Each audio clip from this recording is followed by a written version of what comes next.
D, wait for it, delightful. Check out the name tag. You're in my world now, Grandma. What's up, nerds, and welcome to my Week in Review, where I come to you every Sunday with 3 entertainment stories that I personally find interesting, and I hope you find interesting as well, and you can share your comments in that section down below. Also down below, you can find the articles to all of the stories that I'm going to do today, and you can read them for yourself.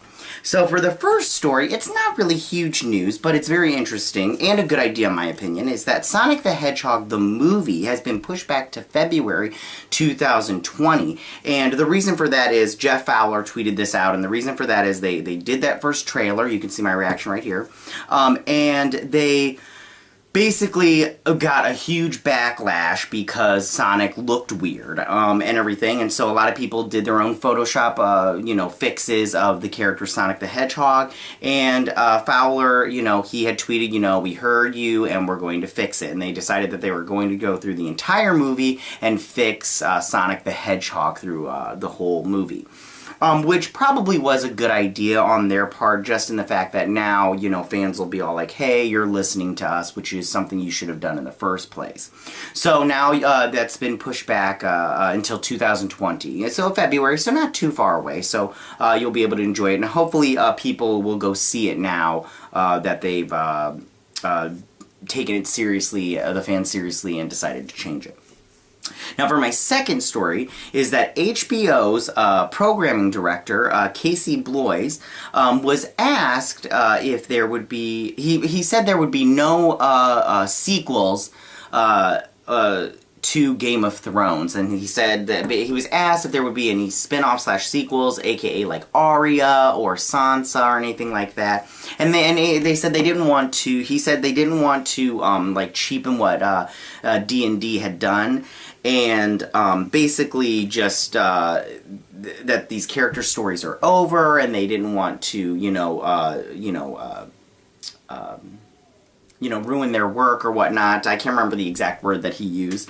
But just basically that there were going to be no spin-offs. And I personally think that A, this is probably a good idea, and B, let's be honest, exactly how many job opportunities are these people getting beyond Game of Thrones? I mean, yeah, you get the Peter Dinklages and everything, and Sophie Turner's going to be Jean Grey, but I think after that, she's not going to be Jean Grey after Dark Phoenix. So I think that and they are doing a prequel series, and they did talk, he did talk that they would be doing prequel series, but they would not be doing any sequels, which I think after a little while HBO will cave in and give in to this whole thing. But it's probably not the best idea because that season finale sucked. I did a whole review on Season 8, you can check that out here, and I covered, Season 8 as it went along. And then, so for my last story is that during the Cannes Film Festival, Once Upon a Time had a screening of it.